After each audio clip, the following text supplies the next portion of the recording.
All right, I am going to walk through the advanced queries. This is actually a pretty hard assignment. I have taken the code directly from the blog. Okay, so the idea of this is that if you're going to do database administration, you should be pretty good at SQL. So these are some advanced ones, and I'm hoping that they'll be a little bit fun. The first section are set operations. These are like Venn diagram things. Union is a combination of everything. Intersection is where two circles intersect, the things that are joined that are in common, and except is what things are not in common. So I am going to, first I'm going to create a temporary table. Temporary tables only exist for a session, so it'll be gone in the next session. So I've created that table. And the reason I'm doing this is to have something to join. We could do some other things too. I'm going to insert some records into that temporary table. All right. And then we're going to do a union. Again, union is where you combine two different sets and they become one set. Couple of things about that is that they have to have the same kind of structure. Notice that this has last name, first name, email, temp table, which is just a string as table source from email.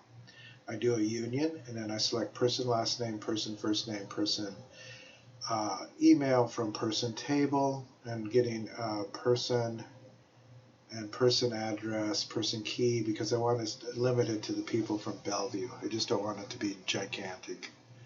So when I run that, it will combine the two results. So down here you can see that there's Jameson, Jessica, she's from the person table, but Standish, Tammy, Standish is from the temp table, and it combines the results of those two sets. That's what union does. It can be very useful for that. So here we're doing a different union. We're looking for people that are both donors and also applied for a grant. So are there any people that were donated money and two that applied for a grant? So this is last name, first name, person last name, and I'm aliasing it as last name. Person first name, I'm aliasing it as first name. Person email, I'm aliasing it as email, and I'm giving them a role called donor. All right, and then it's from person, from donation, to combine, there's a join, and where the donation amount is greater than 2,000, greater than or equal to. And then I'm going to select person last name, which will again alias it as last name, first name, email, client, and we're going to get it from grant application. And we're going to do it where the grant application type is 2, which is for like food, I guess. So I am going to, it might be rent. I'm going to do that combination, and we end up with how many? 18 rows in common.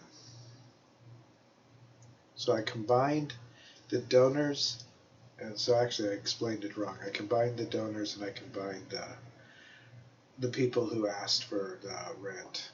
So it's a mixture of the donors and the renters. So if we look at the data output again, we'll see that there are clients and donors. The idea, I think, as I said in the chapter, was to maybe you can match some of the people with the biggest needs with some of the bigger donors. All right. So a little confusing on the explanation there, but it's combining two sets. This is an intersect. Intersect only shows the records that are in common. This is the one where we're going to see if there are donors who are also grant application users. So it's going to show the ones in common. Unlike the union, you can't have anything up here that is different. So it's person key, person last name, person first name. Person key, person last name, person first name. You can't put any label here that says donor versus application. So when we run that, we'll see that there are two people who both made donations and applied for grants. So of all the people, there are 2 of them that both donated and applied for grants. Okay, we're going to do a similar kind of intersect, but what we're looking for are cities. What cities are in common between the donors and the people that are applying for applications? So we're just looking for the city. And we find Kent, Bellevue, and Seattle are in common between the 3, right? So those 3 cities are common with the donors and the grant applications. Except works just like intersect, except it shows the ones that don't match. So we're looking for the cities that are in donation that are not in grant application. So let me get that selected a little better. And Redmond, New York, and Tukwila. So those are cities that are in the donation, but they're not in the grant application. And then I wanted to show you could do this like an outer join. You can find out which functions have never been used. So I'm going to select grant type name from grant type, and I'm going to find what grant type name does not exist in grant type application. And when I do that, I will find 2, funerary and travel. Nobody has ever asked for those grant types. So those are the 3 set operations. Union, which combines everything in a set. Intersect, which shows only those things that are common. And accept, which shows only those things that are different. Okay, so Windows functions are a way of showing all the rows and yet getting some kinds of grouping in there. It has some advantages over the normal kinds of group by in joins. So in this one, we are looking to find the grant type name, the grant type application key, and the grant type application amount, and how they rank over. We're partitioning it by grant type name, and we're ordering it by grant type amount from the biggest to the lowest. And we are going to get that. This is a join to give us the grant type name. Realize that's not real clear. When I run this, you'll see that there's a rank, right? So these are the amounts for the different applications. This one is 1. That's the highest amount ever asked for food. This is 2 is $4.50. This is 3. It's $2.25. Notice when we get down here, there is 4, 4, 4, 4. They're all at rank 4 because they're all 200. But the next rank is 8 because it's included all of these. So if you do 1, 2, 3, 4, 5, 6, 7, 8. There's 2 8s, so the next one is 10. So rank basically gives you the rank, but if there are several of the same rank, then it skips up to the row number after that rank. Does that make sense? That's rank. But if we do the same thing with dense rank, we get, notice there's still 1, 2, 3, 4 of these, but the next one is 5, 5, 5, and then 6. So this one gives you the real rank, even if there are repetitions in the order. Okay. The next one is a row number function, and it tells you what row they're in. So notice these are basically the same as the rows here, right? So the grant application key and the row numbers basically match there. But if I order it by a different thing. If I order it by grant amount, we find that the keys are out of order, but these tell you what the rows are in the result. Sometimes that's useful because you can take the row number and do things with it. This is one which takes the row number and it lets you choose between the row numbers 20 and 30.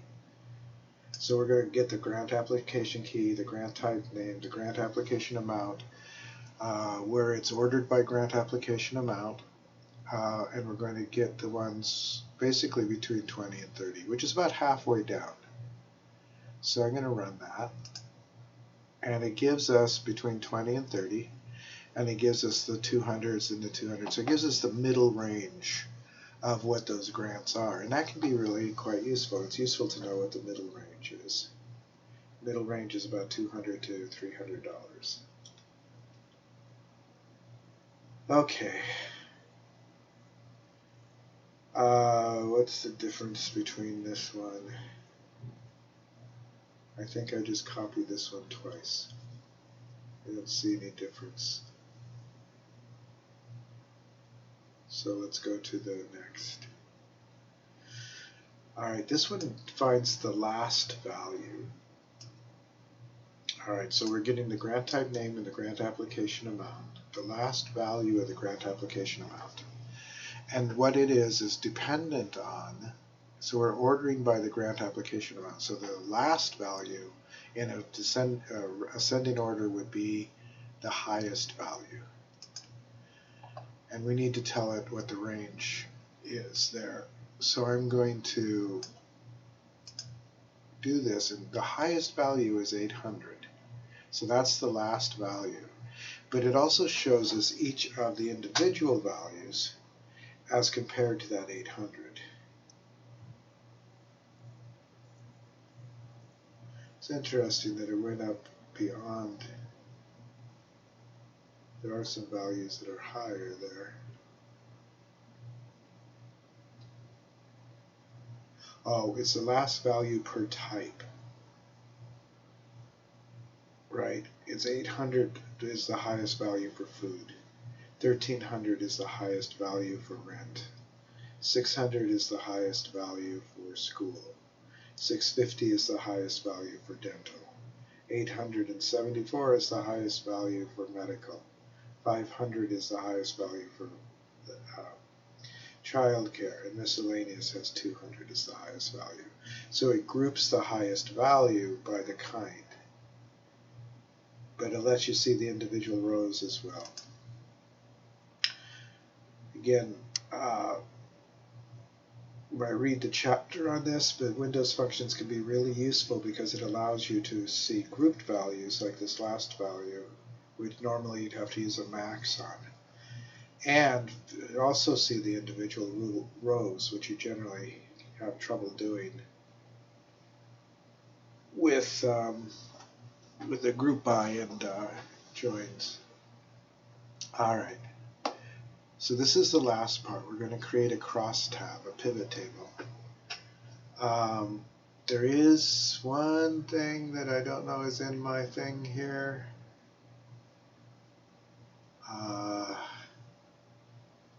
I think I need to, so the crosstab won't work if I don't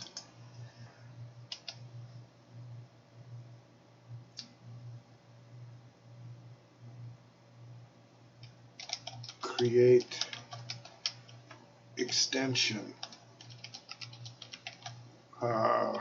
table function. I think that's it. It might already be there.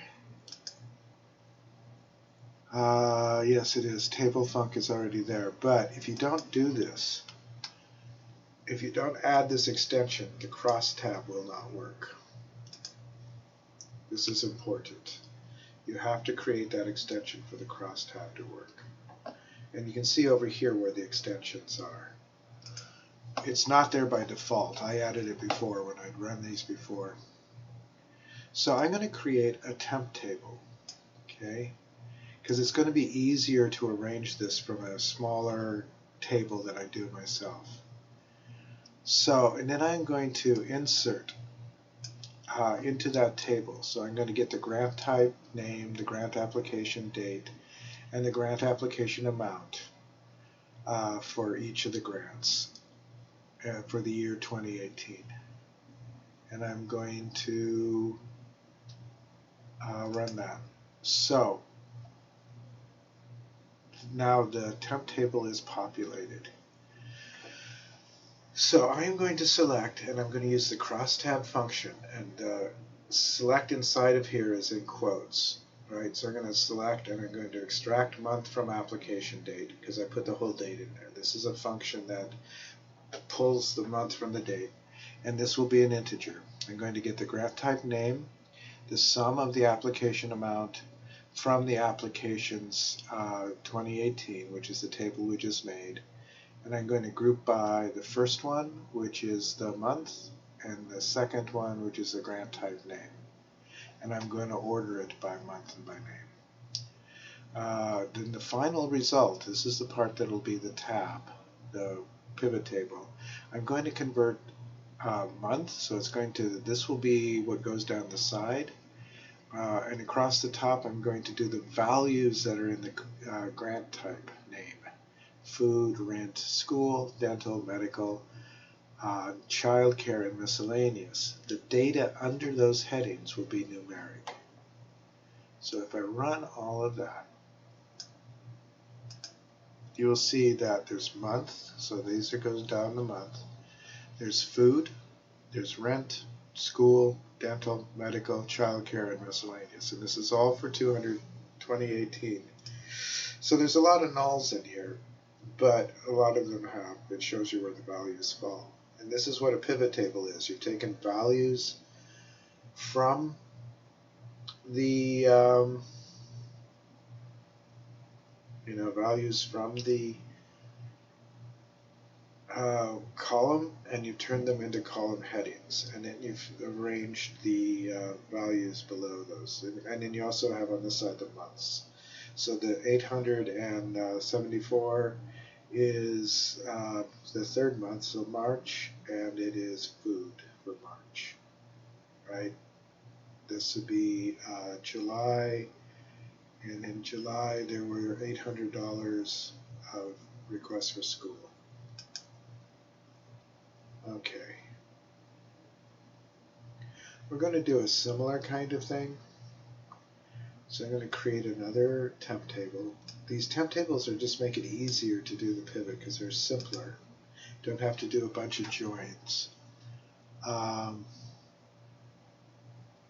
have it twice. Okay.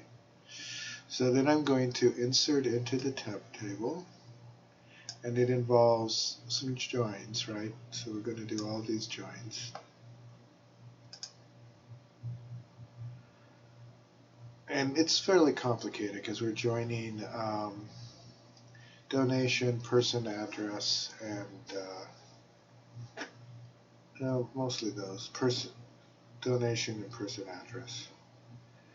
Okay, so I'm going to do a crosstab for the city, and we're building the cities. I'm actually making the cities into the columns here, and I'm going to do that. That didn't work. Did I leave something out?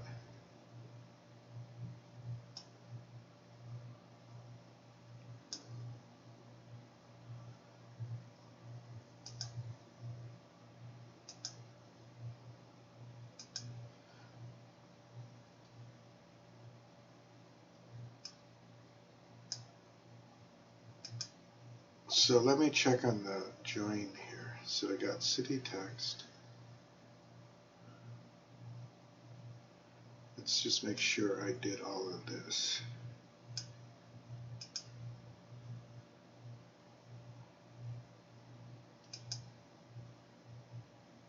Why is there a problem with distinct on?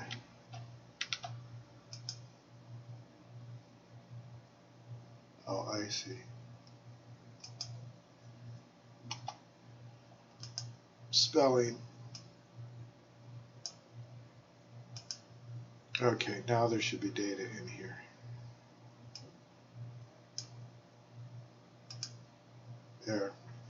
So we have, for the 2018, we have the donations from each of those cities by month. Right? And then a lot of the cities here don't have any donations. Okay, so that is the end of this. It's a lot, and I'm not sure how well I explained it, but there are these examples and there's a whole chapter that will help explain it. I'm going to end the video and I will post